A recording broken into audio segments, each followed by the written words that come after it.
Well, as I say, the pure guesswork that I offered this audience last week about what President Biden was trying to achieve in the debt ceiling negotiations turned out to be basically true. But it turned out better for President Biden than my wildest expectation of what he could possibly achieve in this negotiation. By last week, we had all spent a few weeks at least, and some of us a few months, publicly worrying about what appeared to be the governing insanity of the Republican members of the House of Representatives and their apparent willingness to default on the national debt for the first time in history. We were wrong about that. The Republican House is not quite that crazy.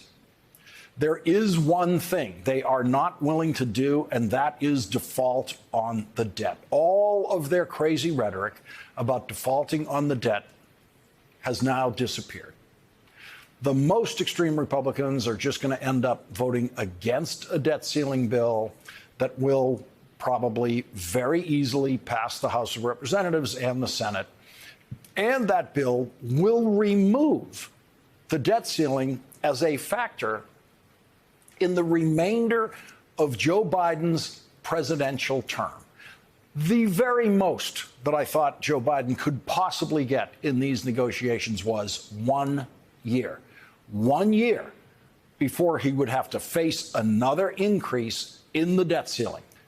But no, he demanded 2 years from Kevin McCarthy, and Kevin McCarthy gave him 2 years. Kevin McCarthy gave up the most effective leverage Kevin McCarthy has for negotiating with Joe Biden by eliminating the debt ceiling for the remainder of the Biden presidency. And Kevin McCarthy is not just agreeing to raise the debt ceiling, he has agreed to eliminate it. If you increase the debt ceiling, you have to pick the new number in trillions of dollars that is your new debt ceiling expressed in a number. Kevin McCarthy has agreed to simply suspend the debt ceiling for 2 years. So Joe Biden negotiated not just raising the debt ceiling, but actually eliminating it for 2 years.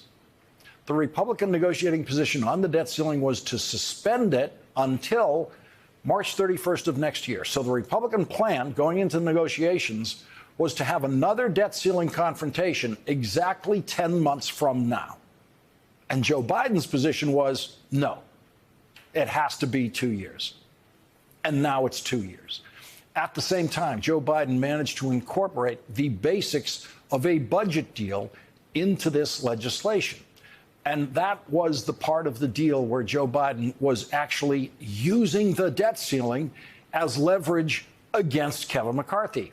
As I said last week, when everyone was describing the situation as Kevin McCarthy using the debt ceiling as leverage against Joe Biden, and I was doing that, I thought, what if it was the other way around? What if Joe Biden was using the debt ceiling as leverage against Kevin McCarthy? And that is exactly what happened.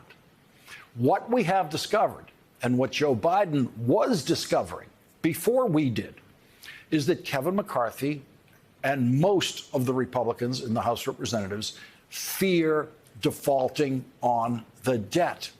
We did not really know that before. We already know that none of them fear a government shutdown during annual budget negotiations, which must be completed this year by October 1st.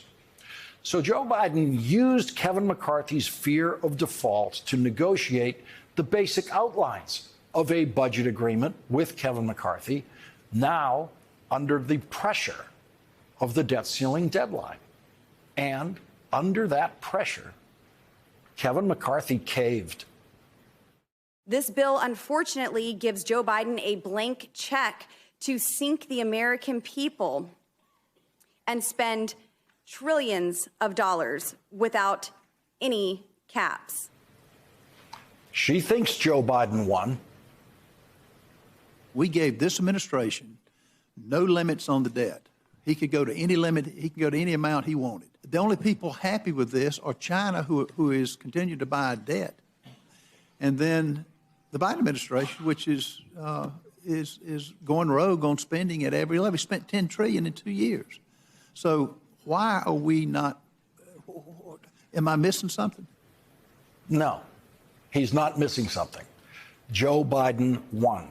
Kevin McCarthy lost. The Democrats have delivered $80 billion for the Internal Revenue Service in additional funding. That is the largest funding increase of the Internal Revenue Service in its history. And as part of this deal with Kevin McCarthy, to appear to cut government spending, Joe Biden has decided to give the IRS only $70 billion increase instead of the $80 billion increase. And the $70 billion is still the largest increase in funding in IRS history. And President Biden will then spread that $10 billion that was originally going to go to the IRS across areas of so-called spending cuts that Republicans want to, in effect, neutralize those spending cuts. The same Republican Party that legislated an 18% spending cut across every government activity except the military is now accepting this deal. That was their proposal for increasing the debt ceiling. They got none of that. The problem for the winners in a deal like this is if they declare themselves to be winners at this stage, it could cause dozens and dozens of Republicans who were going to vote for this deal in the House to turn against this deal. And so President Biden, who has achieved his most difficult legislative victory yet, cannot now claim victory. Not yet. Give us an update on the debt ceiling deal. Are you confident it'll pass Congress? Look, you know I never say I'm confident what the Congress is going to do, but I feel very good about it. I've spoken to a number of the members. I spoke to McConnell. I spoke to a whole bunch of people, and it feels good. We'll see when the vote starts. And look, one of the things that I hear some of you guys saying is, why doesn't Biden say what a good deal it is? Why would Biden be saying what a good deal is before the vote? You think that's going to help me get it passed? No. That's why you guys don't bargain very well. Who got the better deal, Democrats or Republicans? It's a bipartisan deal. Will it get done by June 5th? Oh, yes. No question. Well, you realize you're not in the real world. No question. There is no reason why it shouldn't get done by the 5th. I'm confident that we'll get a vote in both houses, and we'll see. And in the real world, tonight, just over an hour ago, the House Rules Committee, controlled by Republicans, voted 7-6 in favor of the legislation, sending it to the full House of Representatives for a vote tomorrow. House Democrat Adam Smith, a member of the Progressive Caucus, said this. Is basically a budget deal that we negotiated that has the added benefit now of, of saving that hostage that the Republicans took and protecting our economy. And I think President Biden did about the best he could do in a very difficult situation. And then Congressman Smith said something else that we've heard a lot about in the last few weeks. The main thing I'll be critical of President Biden on is he never should have said up front, I'm not going to negotiate over the debt ceiling. I know what he meant. I do, but it didn't come off clearly to the American people. So that was a strategic error in your mind, Congressman? That was a strategic error. Absolutely. I would say more tactical than strategic, but yes. No one in that discussion, of course, has ever been in a negotiation like this. It turns out that Joe Biden saying that he would not negotiate over the debt ceiling was a brilliant strategic play legislatively. But what the congressman is right about is that it's not something the American people are going to understand. They're just going to think the president said he wasn't going to negotiate over the debt ceiling, and then he did. And Joe Biden knew that's the way it would look. But he did it anyway, because it was the presidential thing to do. Kevin McCarthy's biggest selling point to House Republicans last week about this deal, when he already knew what was in it, but he wasn't yet telling them, was, I forced Joe Biden to negotiate. Joe Biden said he would never negotiate, and I, Kevin McCarthy, forced him to negotiate. That's what Kevin McCarthy stressed in his closed-door meeting with all the Republicans last week. I forced him to negotiate. Just getting him to negotiate was a win. Kevin McCarthy was counting the negotiation itself as a victory, and Republicans believed that. And Joe Biden set himself up to be perceived by some people as flip-flopping on negotiations for saying he wouldn't and then negotiating. He knew what that was going to look like. He knew he was going to have to take the heat for that because he knew it would help him get a better deal, a much better deal, because the other side would actually count negotiation as a win. Something no one in Congress has ever counted as a win before. No one in the news media is smarter than Joe Biden on making deals like this. No one in Congress is smarter than Joe Biden on making deals like this. And none of those people are smarter than Steve Ricchetti, Joe Biden's most experienced budget negotiator, who was in the room for every minute of these negotiations. Joe Biden had no choice but to negotiate with Kevin McCarthy. And he knew that as soon as the Republicans won the House of Representatives in the last election.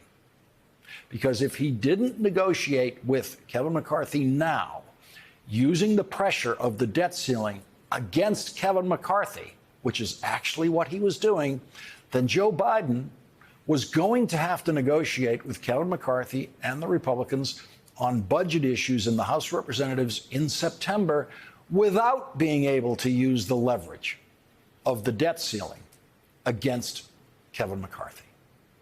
It turns out in this story, in the real world of legislating behind closed doors, the debt ceiling was Joe Biden's friend. The debt ceiling is what Joe Biden used to beat Kevin McCarthy.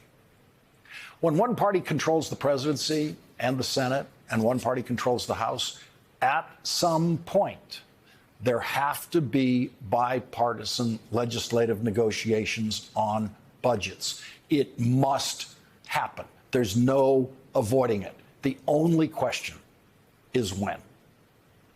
And bipartisan legislative negotiation is a game that is won behind closed doors. And you cannot celebrate the victory until both the House and the Senate have voted, and then both sides will be claiming victory. Joe Biden knew that going in. Joe Biden knew he would never get the credit he deserves for this remarkable negotiation. Steve Ricchetti has never tried to get credit for all of the things he's been achieving for Democratic presidents in negotiations like this since he worked for President Clinton in the 1990s. You can achieve in bipartisan legislation big things as long as you understand one rule that Joe Biden and Steve Ricchetti have always lived by. You can achieve much more for the country as long as you don't rush to get credit.